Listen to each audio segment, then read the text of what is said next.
immaginato un programma che potesse avere l'ambizione di creare uomini innocenti, ma nello stesso tempo anche scaltri. By birth, self-made person. I came from a very poor family. I was lucky to be successful in business by doing things that other people term impossible. So I get challenged by something that is difficult, not something that is easy. For instance, I'll just give you an example, and I'm very real. Whatever I say, I'm passionate, but I don't exaggerate. I took a bankrupt company, and it's the #1 company in the world today. But I was challenged by somebody who said to me, you can either build an ethical company or successful company. What is the real problem? If I can wave a magic wand right now and say, you're in charge, I give you the authority, I give you as much money as you like, what are you going to do? I was in Greece the other day and I said, I suppose I give you the money and I pay off the debt. Where is Greece going to be 12 months from now? Exactly in the same position, because we have no leadership. Nowhere in the world we have leadership. And I'm not singling out any country. But you know what the problem is? Our society encourages that. Greece developed democracy, but when we realized it didn't work, we exported it to the rest of the world, so you can suffer as well. They make jokes out of democracy. Politicians get elected and they say, we're going to do the correct thing about our country. The moment they are elected, they enjoy a good life and they only care about the next re-election. But they never do anything for the people. So it's not democracy anymore. They use technical ways, to enjoy a very good lifestyle at the expense of everybody, and that's not democratic. That is actually criminal. And whether you look at the whole world, it's exactly the same thing. And now we're in a situation where the whole of Western Europe is bankrupt, because intellectually we're bankrupt. If you don't have integrity, you cannot come up with solutions to difficult problems. In 2008, for instance, when the banks stopped lending money to one another and Lehman Brothers went down and all of that, the beginning of the problems, I never fired a single person in the company. On the contrary, I asked everybody to take 3.5% cut in salary. Management took 10%, and me as the boss, I took 50% cut. I didn't fire anybody. 2,700 people I started with. At the end of the year, I had 3,900. I added 1,200 people. I gave them the money back that they took a cut, plus a bonus. That to me is what ethical leadership is all about. It's not to look at yourself, but to say, how these people are going to put food on the table. Instead, what happens is we fire people, they go on an unemployment benefit, the country doesn't have money. I mean, country does not make money. A government does not know how to make money. In my experiences, whatever they touch normally goes bad. Bureaucracy, corruption, the less the government handles, the better off the country is. But we create more unemployment, which means more burden to the country, but who is the country? They take the money out of all of you. In some countries now, they're 50% taxation, 20% VAT.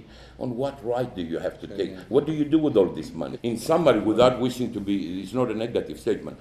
When you look at the 3 pillars of any well-functioning society, you have government, politics, religion, and business. Those are the 3 things. When they function together, you can have a good country or a bad country. None of them has ethical leadership. None.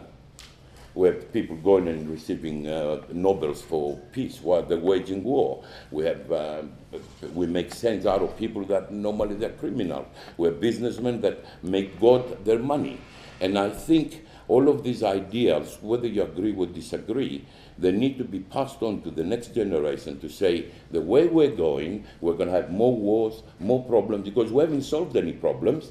On the contrary, we started now with Libya, Syria, of course you have Tunisia, Egypt, the whole Middle East is up in smoke, but we still have North Korea and Iran and Zimbabwe and Burma. Nobody has solved any of these problems. This is a statement about humanity. It's not about me and my beliefs. If you have better beliefs, I agree with it. But nobody has been prosecuted for the subprime thing, the greatest crime in humanity. Yet it's the same agencies now that they're going to raid Italy. And if they make it from AAA, AA, or from A to B, you know, a whole nation is in trouble. But what is the authority to make a judgment when they were the ones who gave AAA to the subprime products, which are the greatest fraud in history? Yet none of them is in jail. None of them is questioned, excuse me, let alone in jail.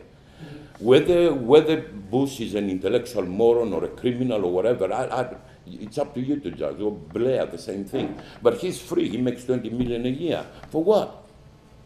Oh no, we're okay. Politically, it's not correct to say these things. And I think it's my duty, as I've done with the students here in Como, to say, here is my view. You're the future. You figure it out. Because whether you like it or not, whether you agree or disagree with me, I can come back 2 years from now and you see we're not going to be in a better position because nobody has solved the problems of Europe. In other words, Greece is still overspending. I'm not going to say anything about Italy right now. I'm a guest here, and I'm not a political person. But Greece, nobody solved the problems of Greece or Portugal or Ireland. They're still spending more money than they're earning. So ultimately, whatever you call Europe, we went from saving a private institution called a bank, which I did not agree at all. We took money from the country and we gave it to some criminals. Criminals. Abbiamo visto che è fallito il comunismo 20 anni fa e che ora sta fallendo anche il capitalismo. Okay. Cosa rimane dopo? E la seconda domanda, 35 persone per rivoluzionare il mondo non sono un po' poche, perché essere incorruttibili in 35 in mezzo a un mondo che è fatto da qualcuno in più, insomma, che è corrutto. La realtà è che un uomo ha sempre, un solo uomo ha cambiato il mondo e intere civiltà sono state difese da un solo uomo, sono state trasformate da un solo uomo. Questo è un vecchio pregiudizio, che noi abbiamo bisogno di migliaia di persone. Magari noi potessimo produrre 35 persone qui a Como di questa qualità, veramente si sposterebbero le montagne. Quello che noi insegniamo è integrità, una visione a lungo termine e l'assenza di paura, perché la paura è fondamentalmente tutto quello che suggerisce tutte le cattiverie di questo mondo, cioè la paura è la più cattiva delle consigliere. If I take your first part of your question, we have created divisions throughout our world by creating labels: communist, socialist, Democrats. And we're missing something here. No matter what you call a social system, we live in a very complex world. We know that some of these concepts are unworkable because we're missing something. We're missing caring about humans. We have made our own gratification far more important than the next door neighbors.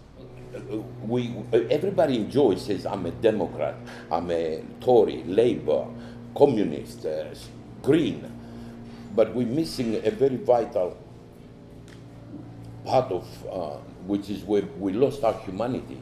We lost caring about our next door neighbor, but rather self-gratification is what does it mean for me? I don't give a damn about anything else. When you attack an innocent country and you kill 1 million people for no reason at all, let alone the displaced one, let alone that it's going to take 100 years before that country now functions in some form or another.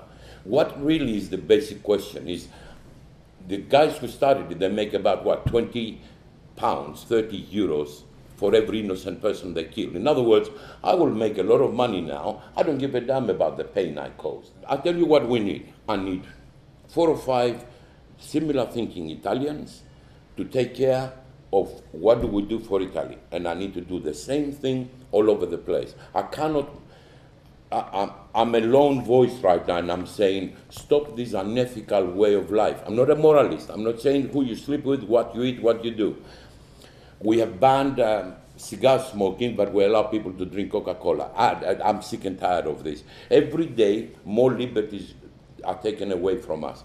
And I cannot care about Nigeria and Italy and Peru. Some people from each country, they need to join forces together. We have all the knowledge and the capacity to do things, and we need to do that more regularly to create an awareness. Sure. The things we're doing with the courses, no other institution does it. Nowhere in the world. We're not teaching them mathematics or economics, how to go and steal money from the ordinary uneducated farmer. We don't do that. We teach them exactly the opposite. Things that you don't see in other universities. Integrity, commitment, long-term mentality, lack of fear, lack of... In base a cosa avete selezionato questi 35 studenti? Quali sono i requisiti che avete reputato importanti? Posso integrare la sua domanda, perché così teniamo i paesi di provenienza di questi ragazzi e in che cosa consiste esattamente la borsa di studio? Cioè, si mettete anche a disposizione una somma per studiare o se consiste nella cosa? E poi i limiti, che so che non è una cosa che si può riassumere in una forma, però che cosa gli insegnate? Once I bought 4,000 books from Stefano, and I gave them to all my people at Temenos to read. It was a School for God's book. And I paid this out of my own pocket, by the way, not company money. And I gave it to all my people, and they said to me, someone that I respect their opinion says, what exactly are you trying to do with that? I said, if I can make a change in one person, that was worth the investment. With this program, we limit it to 50 people. They come from all over the world. There are no borders. I have no borders. Unfortunately, I regard extreme nationalism as an evil. In other words, if I'm from Italy, I'm brilliant. But if I'm from Greece, I'm dirt. No, none of this stuff. We're just a small village. I do 186 flights a year. I see everybody. We're all the same, by the way. And in Greece, we say una faccia, una razza when it comes to Italy. But we have borders, and we have war. You know, we had wars in the past. But I'd rather think of our Pythagoras coming here and improving rather than the other rubbish that they're giving us. Borders, they don't exist. So we have students from all over the world, and we can give you the statistics. The interesting thing is your question. I don't know the answer. We are committed to making it better. How do you select somebody? How can I look at the 50 of you and say, she's good, he's not? She's hardworking, he's a lazy. I would not know it. Hopefully through the course, and I've got to take the same approach I took with his previous masterpiece. If I can infect one person with something positive. You see the children, they come from different worlds, different religions, different cultures. Some are very respectful, some are frightened, some they think that if they drink water they go to hell. And nobody can tell me where hell or paradise is. You know, all of these misconceptions, but nobody encourages the intellect of the godly thing we have inside us to flourish. On the contrary, you go to some countries, and I won't mention some European countries, I go to set up a company and they frustrate the hell out of me. So I end up going somewhere else. And I recall Hong Kong, for instance, with such fondness, because you can do things. There is nothing in the environment that tells you not to do it. Over here, I tell you, it is very gratifying for me, beyond anything else I've done, to see young children start feeling freer. They were around me. There's a lot of controversial, a lot of sensitive stuff. When you deal with religion and brainwashing that we have suffered all these years, when you talk about business doctrines, fathers, mothers, pushing children to become something, and somebody says, no, you are free, you're responsible, and you can do the impossible, and you can see them almost believing it. And I remember seeing pictures from the Second World War, Germans and Greeks, they're there together and they're listening to a beautiful concert. While the concert was playing, everybody was smiling. I listen to Puccini, you listen to Puccini, we don't speak the same language, and we're friends because we hear a divine message.